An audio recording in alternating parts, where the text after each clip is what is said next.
Hi everyone, myself Subhashish Shah, member of Data Science and Artificial Intelligence Club, National Institute of Technology, Agartala. Today we are going to talk about lists in Python.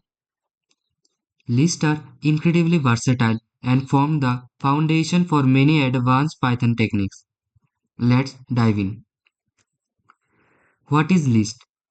List is data structure which store different data types. That means it can store string, integer, float, and many more data types.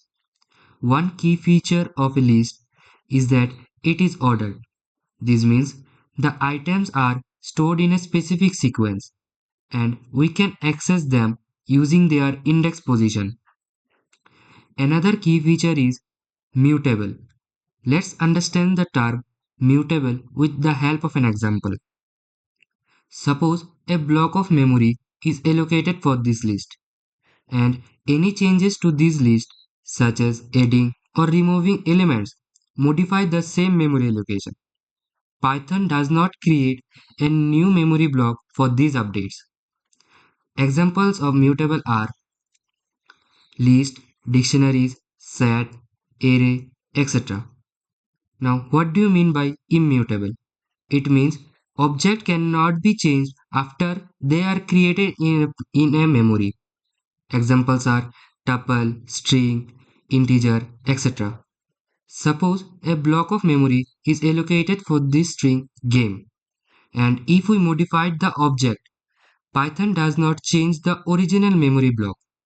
Instead, it creates a new block of memory for the modified value. Now, how we can access each element in a list? We access list elements using their index position. Indexing start at 0, meaning the first element is at position 0, the second one is at 1, and the third one is at position 2, and so on. We can also access the part of a list by using slicing and dicing concept. For instance, the list 1 colon 3 retrieves element from index 1 to index 2 will print. Here the upper bound index 3 is exclusive. Some example in slicing and dicing. If we don't write the upper lower bound index, it means element will start print from the 0th index to the upper bound index minus 1. Similarly, here element will print from index 1 to the last of the list. Now how we can insert each item in a list. Suppose we have to insert true at index 1.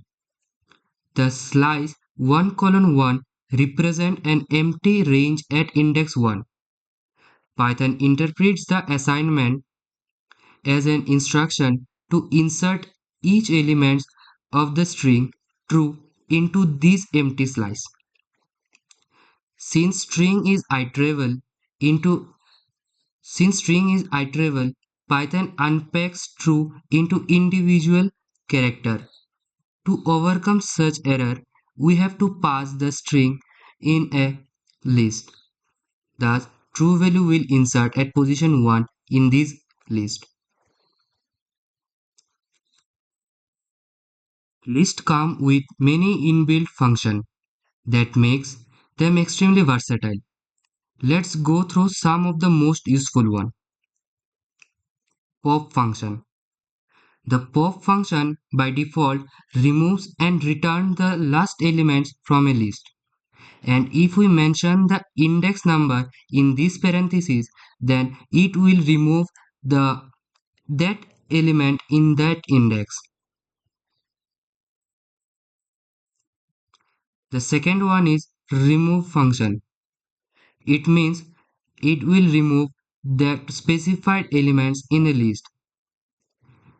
For this, we have to mention the specified items in this parenthesis. Now, what's the difference between the remove function and the pop function? The difference is we have to write the specified items in the parentheses so that it can remove. And in the pop function, we have to write the index number which we want to delete. The third one is insert function. The insert function in Python is used to add an element at a specific position. Unlike append function, which always add elements to the end of a list, insert allows you to control where the new element is placed. For example, here we want to add the wave element at index 1 and thus wave element is inserted.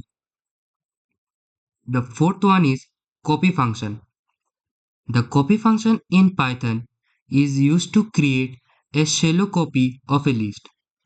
This means it creates a new list containing the same elements as the parent one, but the two lists are stored in different memory.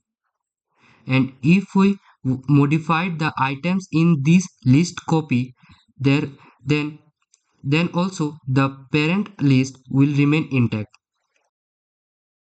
Last but not the least, in Python, a list comprehension is a quick way to create a list using a single line of code.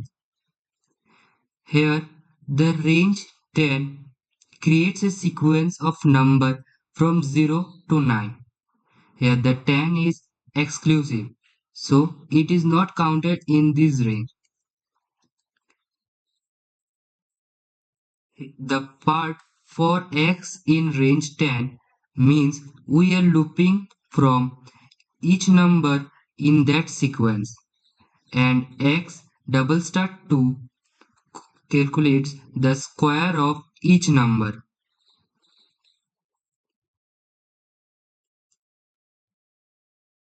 Thank you for watching. Do subscribe and press the like button for more such videos.